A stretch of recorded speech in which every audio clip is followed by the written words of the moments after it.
Shift focus and let's talk about what's happening within the city gas distribution space and further gas allocations cuts coming in for CGDs for a second consecutive day. These stocks are bleeding. Let's just bring up the likes of MGL, IGL, Gujarat Gas. Remember, it was a very sharp correction. These stocks took it on the chin yesterday, and today as well. You're seeing some follow-through selling built in. Gajendra Singh, the member at PNGRB, joins us on the show right now. Mr. Singh, good morning. Thank you so much for your time. Just wanted to understand that second time in last 1 month, sir, we've seen APM gas allocation come down by nearly 20%. What does this indicate? Does this mean that you're going to be providing cheaper gas to CGDs for CNG, which is not a priority right now for the government? No, look, we have to see that the APM gas, what we are talking of, the domestic production, it is mainly from Mumbai High. And the Mumbai High, this discovery is the very old one. And now it is in declining phase. And the volume is definitely going to decline in the coming months and years.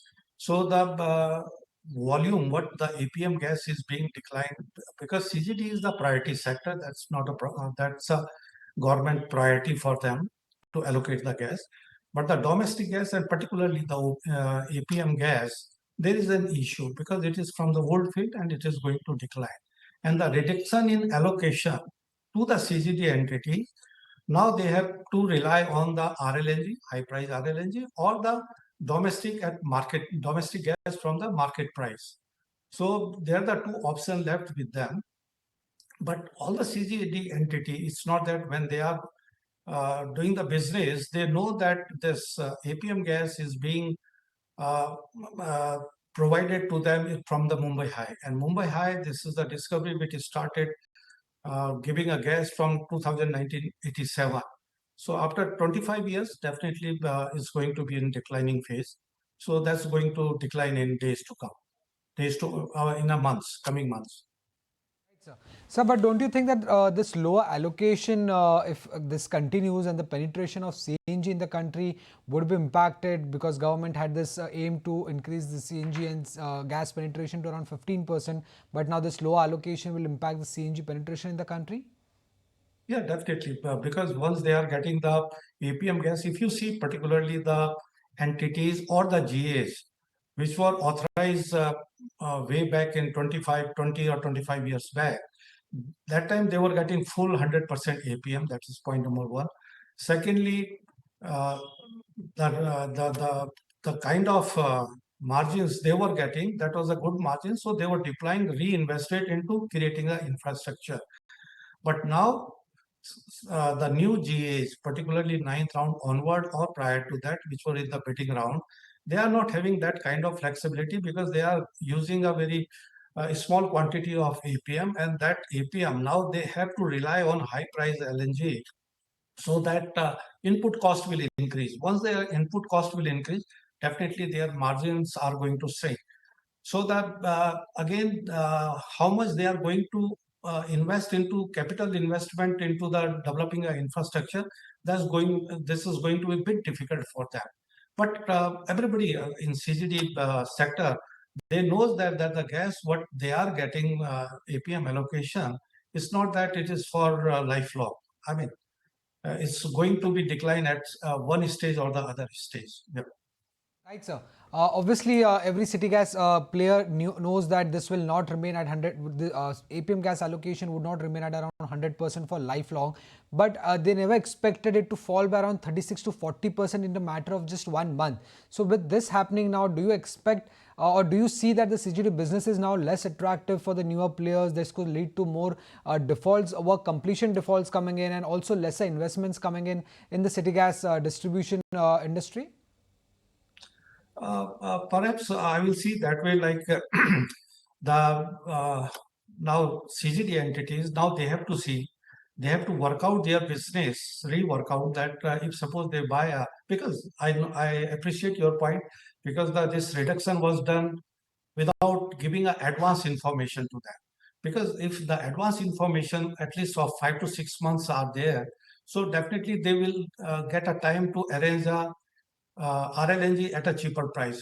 But if you go straight away cut, and not giving a much time to them, it calls for basically the market. They have to sustain the production, to sustain the supply. They need to have a higher price LNG. But now we are seeing that the cut, what it was now reduction was made, it amounts to one cargo in every fortnight.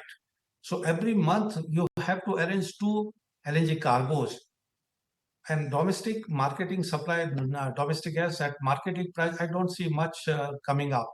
So that's what everybody has to rely on the RLNG. And definitely now the time is there. So people will definitely buy at a long term basis, and they will try to work out their business portfolio into such way that they will get a margins but may not get a good, they will get a thin margins. Yeah.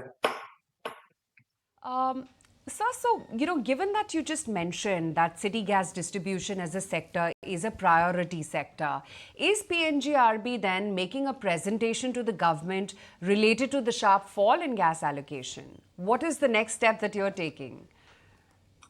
No, like if you see that particularly decline in the upstream production, I mean, it's not, neither the government is aware nor anybody is aware of. Like if you have the example of Reliance upstream KGT 6, because they have gone to 80 million and they were talking for 120, but it gone down to 10 million standard cubic meter of gas. That way, if you see this ONGC discovery from Mumbai High, it is on sustainable basis. It was giving a production since last 25 years. But each and every upstream property, it has this thing that after 20 year, 25, it will have the declining phase. So it's going to have, it's now in coming months and days, it's going to decline. And CGT entities, they have to now rework out their business strategies in such a way that they can get a better price RLNG, cheaper LNG at a long-term basis, and they can have the domestic gas which is available at market price. So they are going to have that one. But definitely it is going to slow down little bit. The way the CAGR was at 12%, perhaps this is my understanding that perhaps it may slightly slow down uh, that kind of growth in particularly in CAG. Also saying that this was supposed to happen with this now gas allocation coming down. Does this make a stronger case for getting gas under the GST ambit? Yeah, well, definitely. I mean, if government can think of that, because there are the total 50 entities all across 307 GA, which was authorized by PNGRB to different entities. These entities, maybe if you talk of IGL, MGL, or Gujarat Gas or Adani, maybe they are a bigger player in CGD segment, but they are the other small player. They may not have that kind of flexibility to buy a cheaper RLNG. So perhaps government can make a unified price mechanism in that whatever the APM is available to them, and whatever the long-term contract is there with any entities, they can put this combined together, and they can make some price. Maybe that if they can do this thing, that can be long sustainable, and particularly the GAs which were authorized in ninth round onward, they will get little bit time to sustain their business. So the government has definitely have the choice to do that, and perhaps they may be working on that because this allocation and this part is with the government. So I'm sure they are fully aware of, and they may be doing something on that. So lastly, before we let you go, just wanted to understand this. Now, we know that city gas companies have been making supernormal profit when you compare with any other fuel retailers like oil marketing companies. And is this one of the reason why the gas allocation has been coming down? Can there be any other moves, such moves, which could lead to lower profitability for the city gas companies going forward? No, I think when we talk of supernormal profit, basically we are talking of only few GH, and those GH which were authorized way back 25 years back, and they got the opportunity to take 100% APM. They enjoyed that one. They developed their network in all across their GAs. that is also there. So basically, those CGD entities, they are the infrastructure, whatever they have put into place, are now highly depreciated. So now whatever the gas they are getting, and now their volume size is also big. Like if you see the IGL, MGL, MGL is like 4 million, 4 MMCMD per day, and IGL is 8 MMCMD per day. So if they are basically they have the strength, they can sustain. But the other entities who they who are recently authorized the GAs, they may not have that kind of strength. So supernormal, when we are talking of those profit, basically it is only for the few CGD entities. You can count on the finger: IGL, MGL, Gujarat Gas, and Adani's old areas. Okay.